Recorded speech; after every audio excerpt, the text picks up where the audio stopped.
Marilu, Jaun Buldak, nos reina de Cantador Maior 2016. Bote ave, dentro de 2017.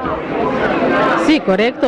Feliz tarde na tour presente e também na casa. Está para mim bem, em verdade, como vai participar na Tumba 2017. Que com a donavo é inspiração, é smack para participar e ganhamento de Cantador Maior, a nabo empurre para você. Well, Luís, assim que normalmente me canta em grupo animação cultural, qual é grupo rítmico que me canta o peça de gente, a maioria de peças não vou cantar de minha persona, qual não sabe que título em verdade como Cantador Maior 2016.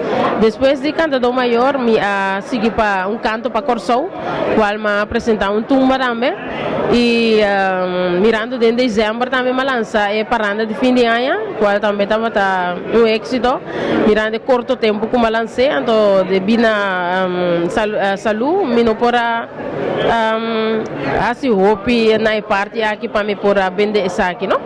Pero depois de canto para Corsou, depois Cantador Maior e também singla aqui me agora estimular para diferente gente, conheci colega na rondo de mim que sei na família para me por participar dia na festival de Tumba. Boa participação é que quem está compositor de Tumba, quem está reglista, qual é a grupo musical que pode participar com ele?